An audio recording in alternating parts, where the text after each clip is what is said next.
Hello and welcome to Gar1onriva's Top 5. Today I'm going to be talking about my top 5 surprisingly good games.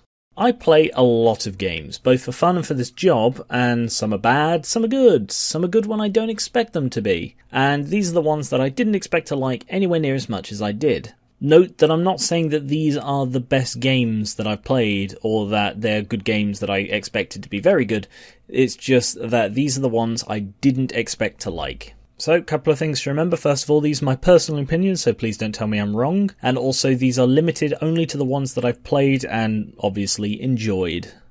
Number 5. Racketeer, an Item Shop's Tale. I first heard of this one from Jamie when he was going to do a video on it for his channel, and it is essentially a cross between a shop management and a dungeon crawler RPG. JRPG rather.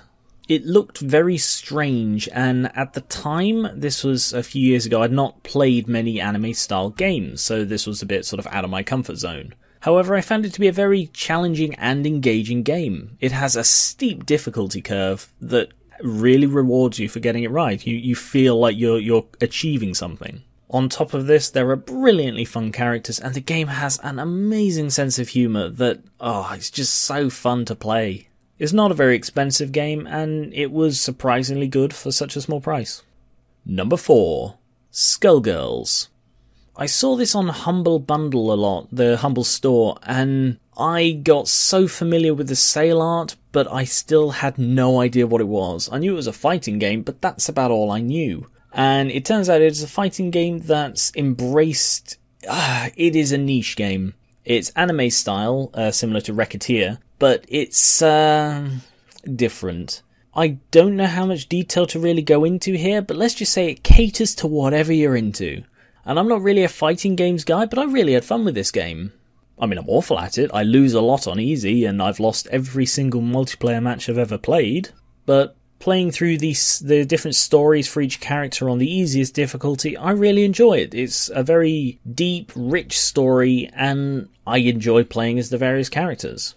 The main issue I have with this game is that the devs teased a lot of potential characters. They did a whole sort of promotion, and they listed something like 20 different characters that they could add and would fit in. But now they've released all the ones they're going to for Skullgirls, and I actually contacted them on Twitter to ask whether that was really all, and they said, yeah, that's all. They're not going to release any more until Skullgirls 2.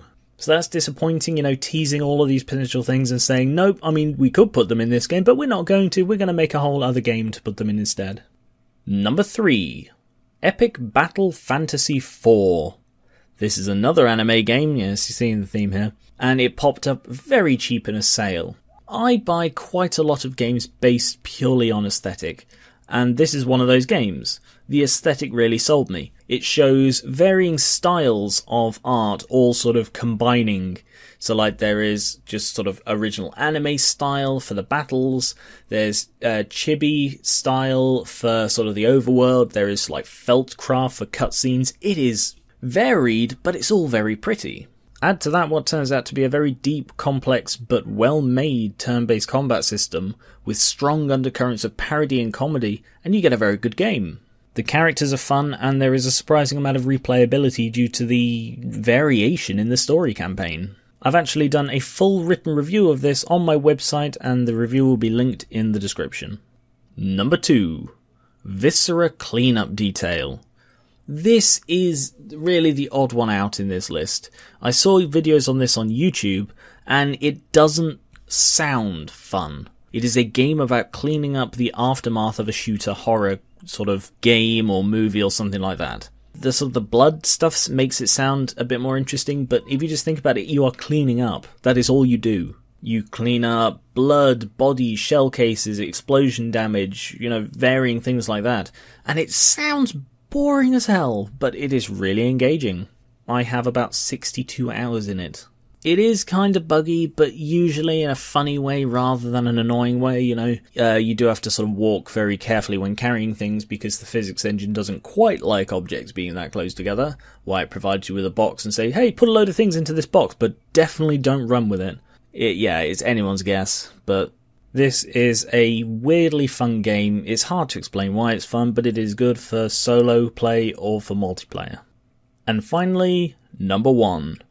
Lie Eat. This is definitely the weirdest one on the list, and again is an anime style game. I stumbled across this entirely by chance while just browsing Steam as I do, and the aesthetic along with the incredibly anime premise sold me on it. You ready for this? It is a JRPG where you play as a young dragon girl who can physically manifest lies that are told around her and eat them for sustenance.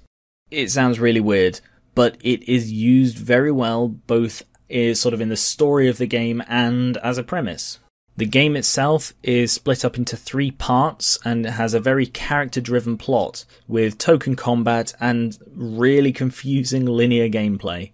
It's not very long. I think I managed to 100% the entire game in 6 hours, but by halfway through it was firmly on my favourites list. It's a very small, cheap game, but it packs an amazing punch that has sort of emotional context, fun moments, just intriguing things, and it's sort of shaping a world that I'd be interested to see more of if there was a sequel. I do hope that if there is a sequel, it's more like the first 2 parts. The third one sort of drifted away in my opinion. And again, like Epic Battle Fantasy IV, I've done a full review on my website and that will be linked in the description.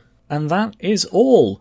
Comment below with your most surprisingly good games, as well as suggestions for future top or bottom 5s. I'd be happy to do a surprisingly bad games list, and I already have some firm ideas of what will be on it, so let me know if you want to see that. And you can also vote for next month's top 5 by pledging to my Patreon, linked in the description. Thank you very much for watching, and I will catch you later.